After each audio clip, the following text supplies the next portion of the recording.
Hello student, goodwill classes में एक बार फिर से बहुत बहुत स्वागत है आप सभी का।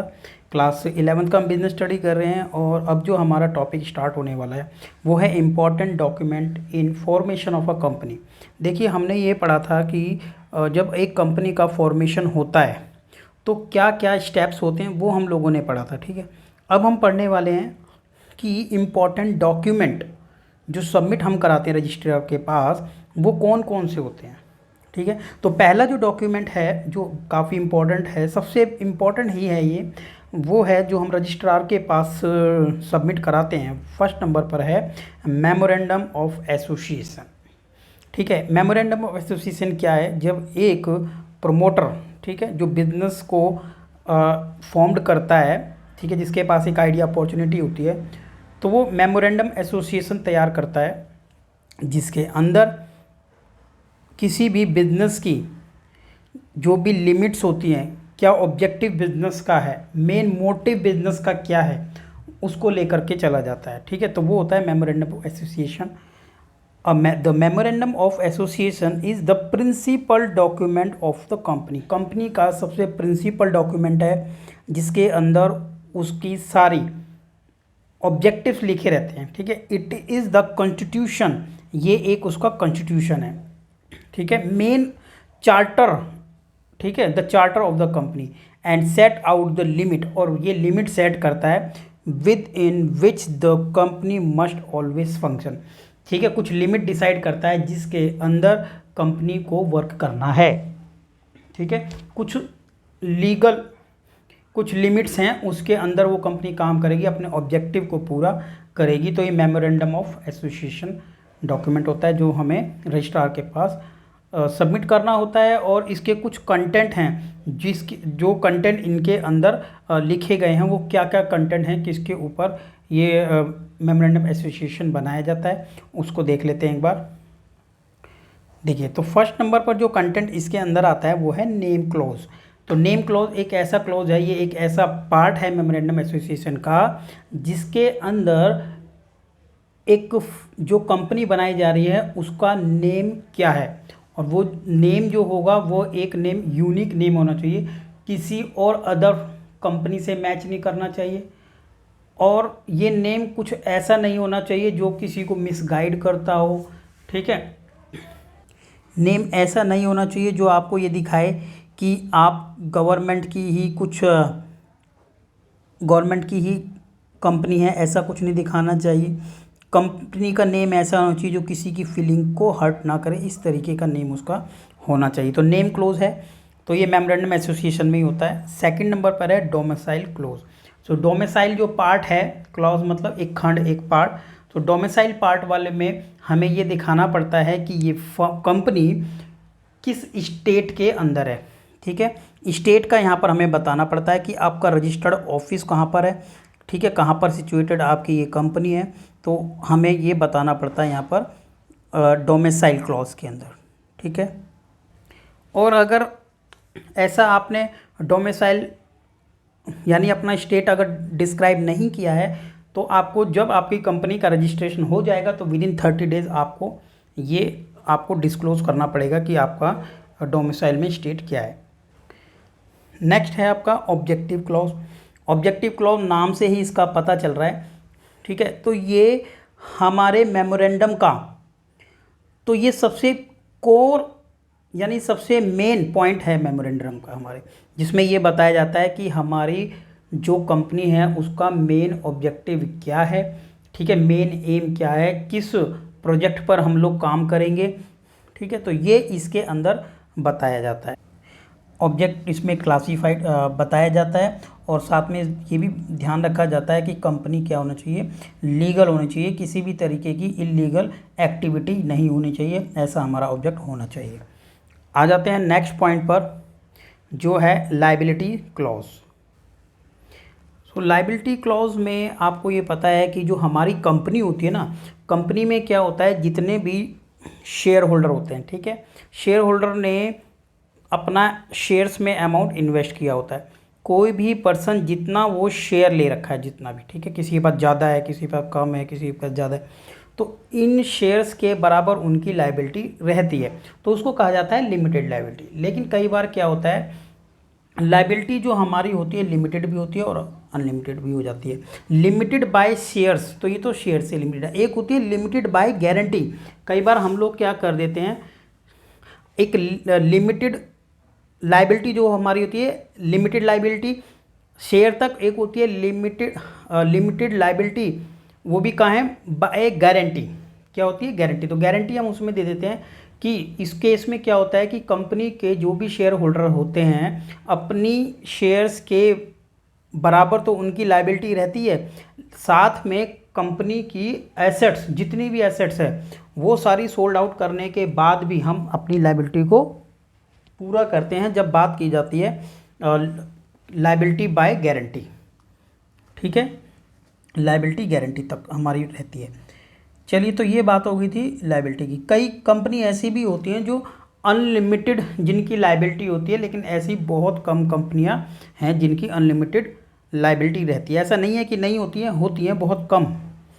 अगला आ जाता है हमारा कैपिटल क्लॉज। कैपिटल क्लॉज में हमारा ये रहता है कि कितना हमारा रजिस्टर्ड कैपिटल है। भाई एक फर्म हमारे पास है, ठीक है, जो भी ये कंपनी है, इस कंपनी की एक रजिस्टर्ड या फिर कह लीजिए आप ऑथोराइज्ड, ठीक है, उसको फ्लोटिंग कैपिटल भी कहते हैं। रजिस्टर्ड, ऑथोराइज या फ्लोटिंग कैपिटल जितनी भी है एक फर्म की, ठीक है, जो भी प्रपोज्ड है, क्योंकि अभी कंपनी हमारी स्टार्ट नहीं हुई है, तो जो भी प्रपोज्ड कैपिटल है हम मानते हैं कि इतना कैपिटल की रिक्वायरमेंट रहेगी, तो वो इसके अंदर डिस्क्राइब किया जाता है। साथ में ये बताया जाता है कि कौन से मेंबर जितने भी हमारे हैं उनका कितना कैपिटल उनका है। जैसे आपने देखा था कि प्राइवेट लिमिटेड फर्म के केस में कुछ मेंबर हैं, ठीक है, वो कितना कितना शेयर अपना बिजनेस में लगा रहे हैं और कितनी उनकी कैपिटल है। ठीक है, हर किसी के पास कुछ ना कुछ शेयर जरूर रहेगा, तो ये बात आ जाती है शेयर कैपिटल की। लास्ट पॉइंट है एसोसिएशन और सब्सक्रिप्शन क्लोज। एसोसिएशन और सब्सक्रिप्शन क्लोज के अंदर है कि जो एसोसिएशन बनाई गई है, जितने भी मेंबर्स हैं इसके अंदर, वो क्या करेंगे, अपना एक डिक्लेरेशन देंगे, एक विलिंगनेस देंगे कि हम लोग इस ऑब्जेक्टिव को लेकर के एक फर्म हम बना रहे हैं, एक कंपनी हम बना रहे हैं, और उसमें साइन करते हैं। ठीक है, सिग्नेचरी क्या करेंगे, उसमें अपना साइन करेंगे। और आपको पता है पब्लिक कंपनी के केस में मिनिमम 7 मेंबर्स होने चाहिए सिग्नेचरी, और अगर प्राइवेट कंपनी की बात की जाए तो मिनिमम 2 सिग्नेचरी होने चाहिए। ठीक है, जो ये डिक्लेयर करें कि हम लोग एक्सेप्ट करते हैं और इस प्रपोजल को, और हम लोग क्या कर रहे हैं, फर्म अपना स्टार्ट कर रहे हैं, कंपनी स्टार्ट कर रहे हैं। तो ये बात आ जाती है किसकी, एसोसिएशन और सब्सक्रिप्शन क्लॉज की। तो ये हमने देखा था अभी मेमोरेंडम ऑफ एसोसिएशन। तो ये एक डॉक्यूमेंट ऐसा है, इस डॉक्यूमेंट को प्रॉपर तरीके से मेंटेन करके, ठीक है, सारी इन्फॉर्मेशन देने के बाद रजिस्ट्रार के पास, कंपनी का जो रजिस्ट्रार होता है उसको वहाँ पर डिपॉजिट कर दिया जाता है। नेक्स्ट पॉइंट है जो हमारा अगला डॉक्यूमेंट है, वो है आर्टिकल ऑफ एसोसिएशन। ठीक है, आर्टिकल ऑफ एसोसिएशन क्या है, ये मेमोरेंडम ऑफ एसोसिएशन के बाद बनाया जाता है, और इसके अंदर सिर्फ क्या है, एक फर्म की इंटरनल मैटर्स हैं, सारे इंटरनल मैटर, ठीक है, इंटरनल रूल और रेगुलेशंस हैं। और साथ में ये ध्यान रखना है कि जो मेन मेमोरेंडम एसोसिएशन के अंदर हमारे ऑब्जेक्टिव हैं, हमारी लिमिटेशंस हैं, उनको नहीं भूलना है। उनको ध्यान में रखते हुए, अपने ऑब्जेक्टिव को, हमारी लिमिटेशंस को ध्यान में रखते हुए, हमने जो रूल बनाए हैं उसके अंडर हमें काम करना है। तो क्या है आर्टिकल ऑफ एसोसिएशन, एक तरीके का रूल गाइडलाइंस बुक है ये। ठीक है, पेपर इस तरीके का है। ठीक है, चलिए क्या लिखा है यहाँ पर देख लेते हैं।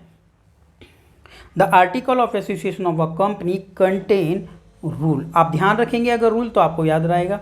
Relating to the administration. देखिए एडमिनिस्ट्रेशन का मतलब क्या होता है कि जो वहाँ पर एडमिनिस्ट्रेशन कर रहा है, जो वहाँ पर मैनेजमेंट कर रहा है, ठीक है, वहाँ पर प्रबंध कर रहा है, इट्स इंटरनल अफेयर। जो भी इंटरनल अफेयर है वहाँ के, जो एडमिनिस्ट्रेशन काम कर रहा है, वो अंडर एक रूल करेगा। ठीक है, दे डिफाइन, वो बताते हैं कि किसकी क्या ड्यूटी है, क्या राइट है, क्या पावर है मैनेजमेंट की, द बोर्ड ऑफ डायरेक्टर। ठीक है, तो लिखा है दे define the duty, right, power of the management और बोर्ड ऑफ डायरेक्टर। तो वो उसके अंडर ही काम करते हैं। अब देखिए क्या है कंटेंट यहाँ पर कि किस किस कंटेंट को लेकर के ये बनाया गया है आर्टिकल। फर्स्ट नंबर पे लिखा है अमाउंट ऑफ शेयर कैपिटल। ठीक है, अब ये रूल ब्रेक नहीं करने हैं, रूल हैं amount of share capital and different classes of share, इस आर्टिकल में लिखा रहता है। ठीक है ना, कि अमाउंट कितना है शेयर कैपिटल का और अलग अलग शेयर हमारे पास कौन कौन से हैं। जैसे आपने देखा इक्विटी शेयर होते हैं और प्रेफरेंस शेयर होते हैं, तो आप ध्यान रख लीजिए, लिख लीजिए साथ में नोट में। एंड सेकंड पॉइंट है right of each class of share holder. तो जितने भी हर एक क्लास हमने देखा है, प्रेफरेंस शेयर है, इक्विटी शेयर है, अब किसके क्या राइट हैं। ठीक है, वैसे क्या होता है प्रेफरेंस शेयर को हर किस चीज़ में प्रेफरेंस मिलती है, डिविडेंड में प्रेफरेंस मिलती है सबसे पहले। ठीक है ना, तो और अगर फर्म वाउंड अप हो जाती है, बंद हो जाती है, तो उस केस में भी हम प्रेफरेंस शेयर होल्डर के पैसे पहले देते हैं। Procedure for making allotment of share. ठीक है, अलॉटमेंट शेयर अलॉट करते हैं जिन लोगों ने ये इंटेंशन अपनी दी है या जिन्होंने अपना इनविटेशन एक्सेप्ट किया है और एप्लीकेशन भेजा है कि हम लोगों को चाहिए शेयर, फिर उनका अलॉटमेंट किस तरीके से किया जाएगा, ये रूल इसके अंदर होता है। आपको यही देखना है कि क्या क्या रूल इसके अंदर हैं। प्रोसीजर फॉर इशूइंग सर्टिफिकेट, हम अगर सर्टिफिकेट इशू कर रहे हैं तो वो क्या होना चाहिए, शेयर सर्टिफिकेट जब हम देते हैं। प्रोसीजर क्या होना चाहिए ट्रांसफ़र ऑफ शेयर्स के लिए। ठीक है, शेयर जब ट्रांसफ़र किए जाते हैं तो उसके बारे में भी यहाँ लिखा हुआ है। प्रोसीजर क्या है फॉर कंडक्ट मीटिंग जब कंडक्ट की जाती है तो आर्टिकल एसोसिएशन में क्या रूल है उसके लिए। Appointment, removal, remuneration of director, किसी भी डायरेक्टर को अपॉइंट किया जा रहा है या हटाया जा रहा है या उसको रेम्यूनरेशन दिया जा रहा है, कुछ भी सैलरी या फिर जो भी उसका बनता है incentive, and their power and duties क्या हैं। Procedure regarding the alteration of share capital, procedure क्या होगा अल्टरेशन कर शेयर कैपिटल में अगर हम चेंज कर रहे हैं तो। Matter related to distribution of dividend, जब हम डिविडेंड देते हैं, डिविडेंड होता है जो शेयर्स पे प्रॉफिट दिया जाता है, शेयर्स पे जो भी बेनिफिट दिया जाता है तो उसको हम डिविडेंड कहते हैं। तो क्या मैटर रिलेटिंग होगा डिस्ट्रीब्यूटिंग जब हम डिविडेंड देते हैं, क्या मैटर्स होंगे matter relating to keeping statutory books such as register of member. ठीक है, मैटर रिलेटेड कोई भी बुक है तो हम कोई भी स्टैट्यूटरी बुक है वो कैसे रखेंगे, जैसे कि नाम बता दिया रजिस्टर ऑफ मेंबर्स रखना है अगर। प्रोसीजर क्या होता है regarding the winding up of a company, जब एक कंपनी वाइंड अप हो जाती है, बंद हो जाती है, क्लोज हो जाती है तो क्या प्रोसीजर रहेगा। तो ये सब आर्टिकल एसोसिएशन के अंदर पहले से ही हैं। ठीक है, जिससे कि जब हम काम करें तो उसमें प्रॉब्लम ना आए, राइट ना। चलिए, तो ये थे पॉइंट अभी जो आर्टिकल एसोसिएशन में होने चाहिए।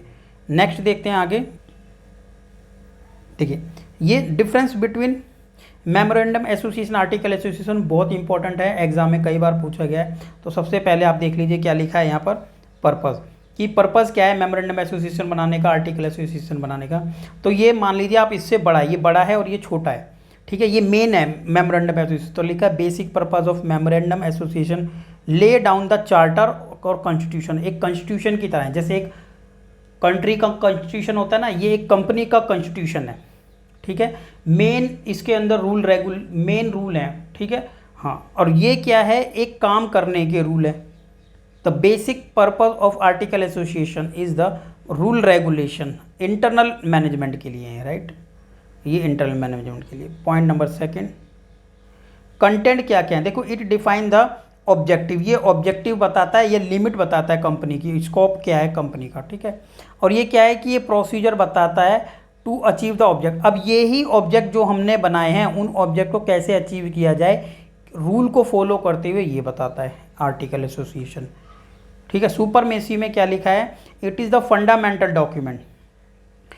क्या है, ये एक फंडामेंटल डॉक्यूमेंट है, सबसे मेन बेसिक डॉक्यूमेंट है, जो कि क्या है किसके अंडर बनाया जाता है, कंपनी एक्ट के सबऑर्डिनेट है। किसके सबऑर्डिनेट मतलब किसके अंडर है, किसके अधीनस्थ है, सो कंपनी एक्ट के। और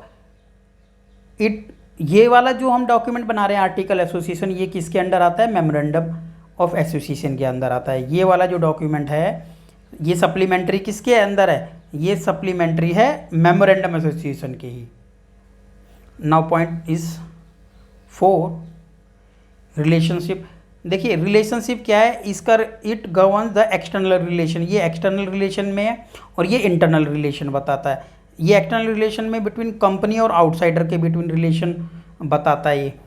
और ये क्या है, रिलेशनशिप है between the company its director, ठीक है, कि किस तरीके से काम किया जाएगा। तो ये बेसिक इंटरनल बताता है। फाइलिंग, अब फाइलिंग देखिए इसको फाइल कराना जरूरी है, कहाँ पर, रजिस्ट्रार के पास। ये हमने पढ़ा भी था अगर आप स्टार्टिंग से देख रहे हैं तो it must be file with registrar. ये भी रजिस्ट्रार के पास फाइल हमने किया था बट कंपलसरी नहीं है, यानी जो कंपनी इसको कंपल्सरीली नहीं देती है इस डॉक्यूमेंट को, आर्टिकल एसोसिएशन को, देखिए क्या लिखा, filing of article is not compulsory when a company adopt the model. तो उस टाइम पर क्या होता है, जो कंपनी अगर इसको नहीं सबमिट करा रही है, नहीं डिपॉजिट करती है वहाँ पर, तो क्या रहेगा, हम एक कंपनी एक्ट है 2013 हमारा, तो उसके अंदर टेबल F है, तो हम वो वाले रूल फॉलो करते हुए भी हम अपना कंपनी के as a article association work कर सकते हैं। नहीं है बनाया हमने आर्टिकल एसोसिएशन, लेकिन टेबल F को फॉलो कर सकते हैं।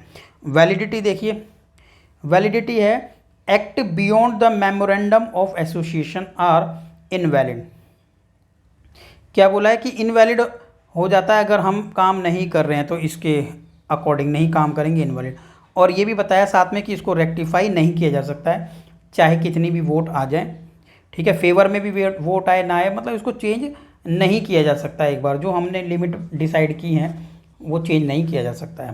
बट उसके बाद आ जाते हैं हम यहाँ पर कि act which are beyond article can be subsequently rectified, इसको रेक्टिफाई किया जा सकता है मेंबर के द्वारा, provided by do not voided the memorandum.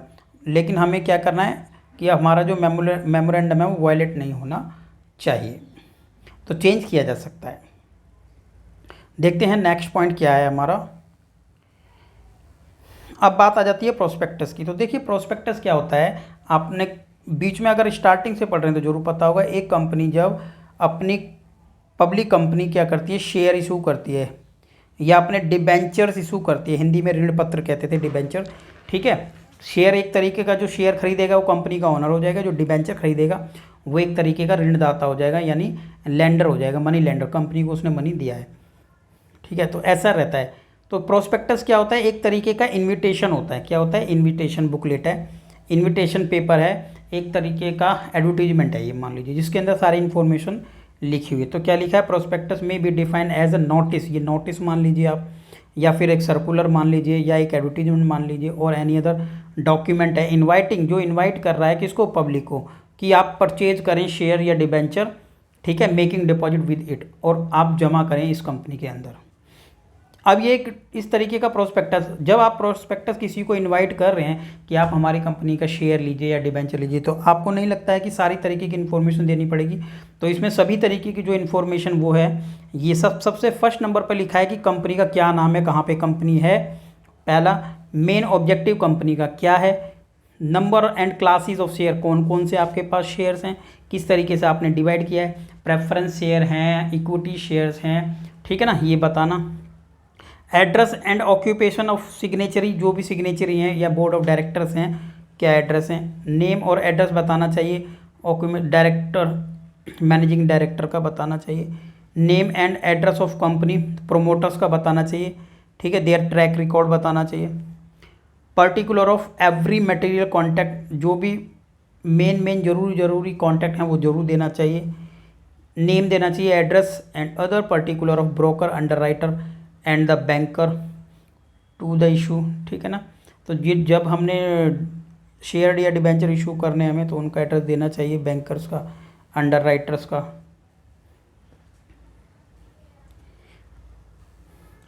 Number and class of the share of debenture offer to the public, आपको ये बताना है कि कितने शेयर्स टाइप के या डिबेंचर कितने तरीके के आपके पास हैं जो आप ऑफर कर रहे हैं पब्लिक को।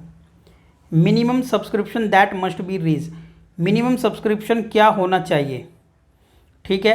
अब बिफोर अलॉटमेंट से पहले मिनिमम सब्सक्रिप्शन कितना होना चाहिए ऑफ शेयर या डिबेंचर पे, ठीक है। मिनिमम सब्सक्रिप्शन कुछ ना कुछ होना जरूरी है, वो मेमोरेंडम एसोसिएशन में भी दिया जाता है, ठीक है। 11 नंबर पे लिखा था time of opening and closing of subscription list. तो आपको ये बताना चाहिए मिनिमम टाइम क्या होना चाहिए ओपनिंग और क्लोजिंग सब्सक्रिप्शन लिस्ट का। उसके बाद है अमाउंट पेबल, कितना अमाउंट पेबल होगा एप्लीकेशन पे, अलॉटमेंट पे, क्योंकि आपको पता है जब हम शेयर या डिबेंचर इशू करते हैं तो उसमें हम एप्लीकेशन या अलॉटमेंट या फिर कॉल इंस्टॉलमेंट में अमाउंट मंगाते हैं, एक बार में सारा अमाउंट नहीं मंगाते हैं, तो इसलिए बोला गया है कि कितना अमाउंट कब मंगाएं। राइट क्या है, प्रिविलेजेस यानी क्या क्या फ़ायदे दिए जाएंगे, क्या रिस्ट्रिक्शन है, बाधाएं attach to the different class of share, अलग अलग शेयर्स के लिए क्या क्या अलग अलग फैसिलिटी रहती है, ठीक है। जैसे इक्विटी शेयर है या प्रेफरेंस शेयर है, इक्विटी शेयर को सब में इक्वल डिविडेंड मिलता है, जबकि प्रेफरेंस शेयर वालों को पहले प्रेफरेंस शेयर पे डिविडेंड मिल जाता है, उस पर परसेंटेज भी फिक्स होती है, ठीक है। 2 टाइप्स के शेयर है ना, प्रेफरेंस शेयर, इक्विटी शेयर। तो इक्विटी शेयर है एक तो, और एक होते हैं प्रेफरेंस। प्रेफरेंस शेयर पे एक परसेंटेज फिक्स रहती है, जैसे 9% प्रेफरेंस शेयर, तो उस पर 9% ही इंटरेस्ट मिलता है। लास्ट है हमारा point number 14, the time and place, क्या होना चाहिए टाइम और प्लेस की, हम बैलेंस शीट कोई चेक करना चाहे, लास्ट ईयर का प्रॉफिट एंड लॉस चेक करना चाहे, इंस्पेक्ट करना चाहे, तो किस टाइम किया जा सकता है, कहाँ पर किया जा सकता है, इस चीज़ का भी डिटेल, क्योंकि जो पैसे इन्वेस्ट करेगा आपके पास प्रोस्पेक्टस आप उसको भेज रहे हो तो उसको पता तो होना चाहिए ना, अगर वो इंस्पेक्शन करना चाहे, कुछ देखना चाहे तो ये आ जाते हैं पॉइंट आपने जो पढ़े हैं, ये थे हमारे प्रोस्पेक्टस के अंदर। तो हम इम्पॉर्टेंट डॉक्यूमेंट की बात कर रहे थे ना, तो ये भी प्रोस्पेक्टस हमारा एक इम्पॉर्टेंट डॉक्यूमेंट था जो कि रजिस्ट्रार के पास डिपॉजिट करना पड़ता है। अब ये लास्ट इंपॉर्टेंट पॉइंट जो बच गए, लास्ट है अभी क्लास का, ये लिखा है statement in lieu of prospectus. In lieu of prospect मतलब ये एक ऐसी स्टेटमेंट है, इन ल्यू ऑफ मतलब इसके बदले में, प्रोस्पेक्टस के बदले में इसको दिया जाता है। कई बार ऐसा कब है कि हम प्रोस्पेक्टस के बदले में ये एक ऐसा सपोर्टिंग डॉक्यूमेंट देते हैं। देखिए ऐसा होता है कई बार एक कंपनी को लगता है कि हमें पैसे की ज़रूरत नहीं है, हम लोग जितने भी मेंबर हैं, मेन मेंबर हैं, और हम लोगों के पास इतना कैपिटल सफिशिएंट है कि हम लोगों को बाहर से पब्लिक से लेने की ज़रूरत नहीं है।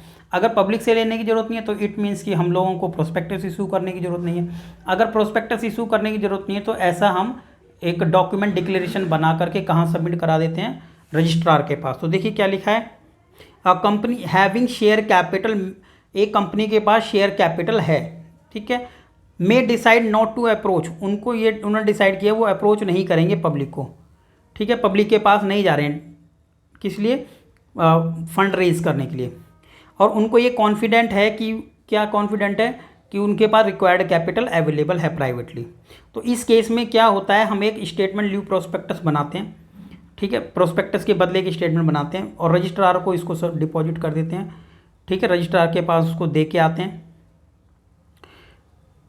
वहाँ पे फाइल कराते हैं इसको, और इट मस्ट बी क्या लिखा है, it must be file with the registrar least 3 days before the allotment of share.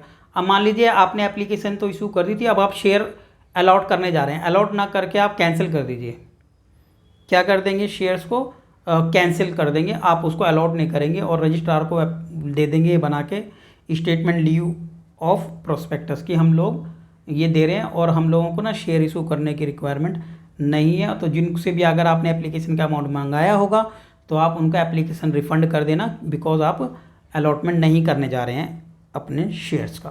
तो ये था हमारा 4 पॉइंट थे जिसमें हमने ये पढ़ा था कौन कौन सा डॉक्यूमेंट हम फाइल करते हैं, जो इंपॉर्टेंट डॉक्यूमेंट थे। फर्स्ट था मेमोरेंडम एसोसिएशन, सेकंड था article of association, and third point था प्रोस्पेक्टस, और लास्ट ये पॉइंट था statement in lieu of prospectus. तो ये थे हमारे 4 इंपॉर्टेंट डॉक्यूमेंट जो हम सबमिट कराते हैं रजिस्ट्रार के पास। तो ये क्लास हो जाती है हमारी ख़त्म, मिलते हैं नेक्स्ट वीडियो में। Okay bye, take care.